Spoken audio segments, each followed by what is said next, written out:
How to say now and sometimes today in Tagalog using the word ngayon. This is part of our Tagalog Time Words for Beginners series designed to help you understand how Tagalog expresses time naturally in real conversations. If you're learning Tagalog or Filipino and want to speak naturally, one of the most important words you need to know is ngayon. In Tagalog, the English word now translates to ngayon, but depending on the context, it can also mean right now, at this moment, or even today. Ngayon, pronounced nga, yon, is used to express the present time, immediate action, urgency, or something that just happened. Position of ngayon in Tagalog sentences. One important thing to know about ngayon is that it's very flexible in Tagalog sentences. Ngayon can appear at the beginning of a sentence. For example, ngayon ako mamamalengke. I'm going to the market now.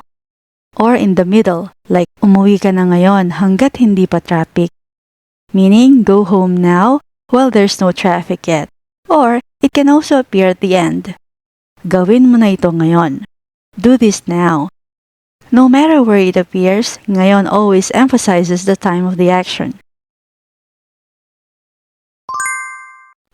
Let's talk about ngayon and Tagalog verbs.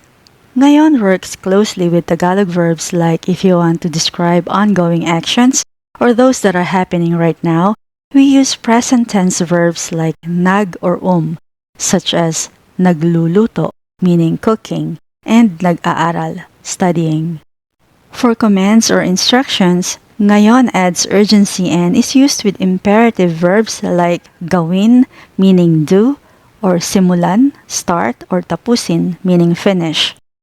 To express something that just happened a while ago, ngayon is used with ka forms and repeated verb roots like kakakain, meaning just ate, or kalilinis, just cleaned. And when referring to something happening today, ngayon can also appear with future tense verbs such as darating, meaning will arrive, or magkikita, will meet. Understanding how ngayon works with verbs is a key step in sounding natural in Tagalog. Let's use ngayon to describe what's happening right now to express the present moment or current time. Nagluluto siya ngayon. As you can see, we use the present form of the verb luto or cook, which becomes nagluluto to show that the action is currently happening. Nagluluto siya ngayon. She's cooking right now.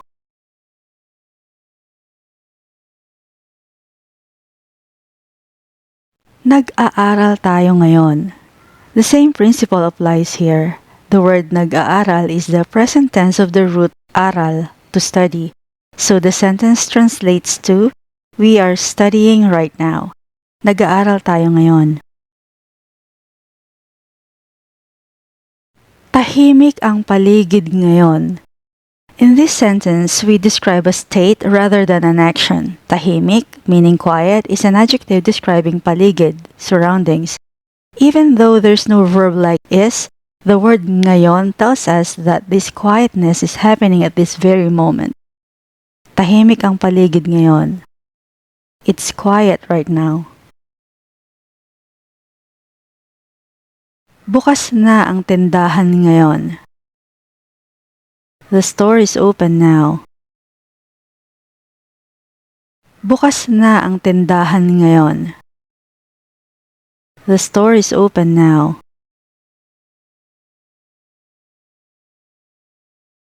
Maayos ang pakiramdam ko ngayon.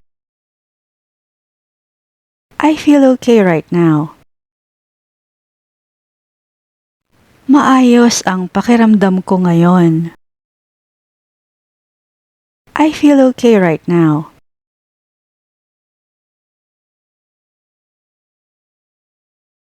Maraming tao sa kalsada ngayon. There are a lot of people on the road right now. Maraming tao sa kalsada ngayon. There are a lot of people on the road right now.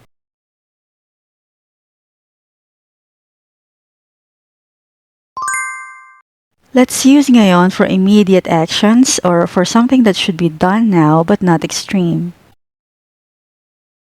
Simulan mo na ngayon. Start now. Simulan mo na ngayon. Start now.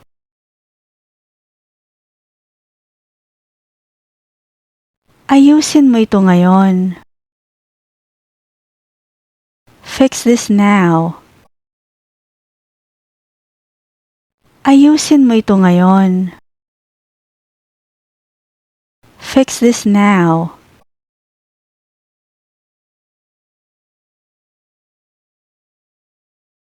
Tapusin mo yan ngayon. Finish that now. Tapusin mo yan ngayon. Finish that now. If you notice someone looking exhausted or unwell, you can kindly say, magpahinga ka muna ngayon. Magpahinga ka muna ngayon. This translates to take a break for now or get some rest for a moment. Magpahinga ka muna ngayon.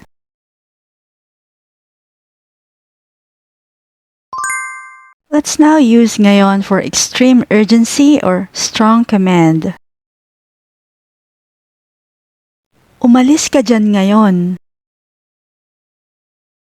Get out of there now. Umalis ka dyan ngayon. Get out of there now.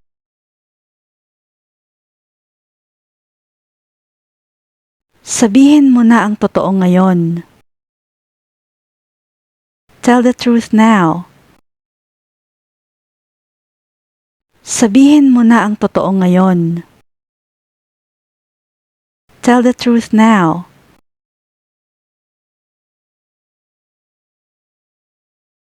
Tumawag tayo ng ambulansya ngayon. Let's call an ambulance now. Tumawag tayo ng ambulansya ngayon. Let's call an ambulance now.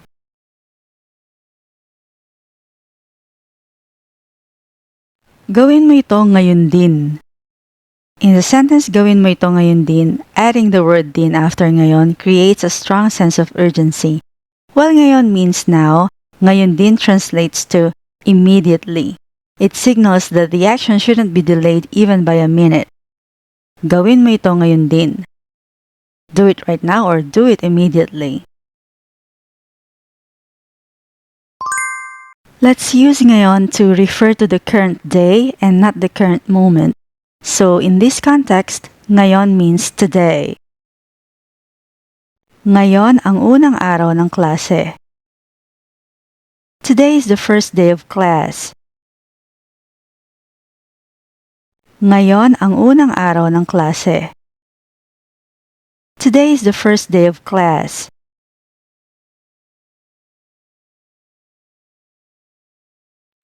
May meeting ba tayo ngayon? Do we have a meeting today? May meeting ba tayo ngayon? Do we have a meeting today?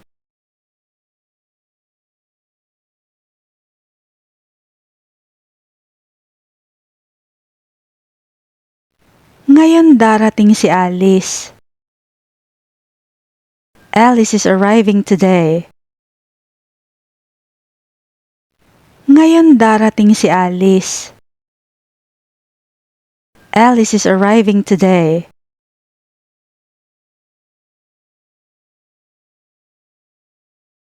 Magkikita kami ngayon. We're meeting today.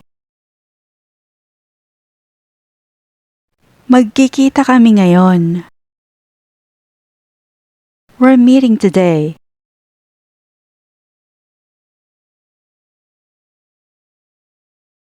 Sarado ang opisina ngayon. The office is closed today. Sarado ang opisina ngayon.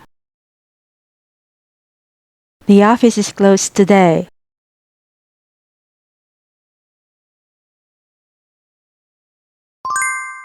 Let's use ngayon to describe something that happened just now. Kalilinis ko lang ng banyo ngayon. In this example, the word kalilinis signifies that the cleaning was just completed moments ago. In Tagalog, we show this just finished action by using the prefix ka and repeating the first syllable of the root word, in this case, li from linis meaning to clean. Then we add the word lang meaning just or only to add emphasis to the recentness. We will have a separate detailed lesson on this ka pattern later, but for now, just remember that it signals a recently completed task. Kalilinis ko lang ng banyo ngayon. I just cleaned the bathroom.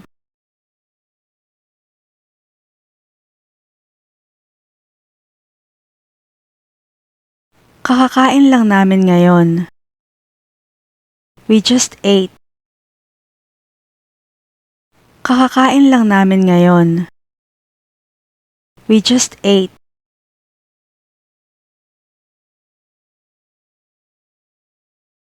Katutulog pa lang niya ngayon. He just went to bed. Katutulog pa lang niya ngayon. He just went to bed.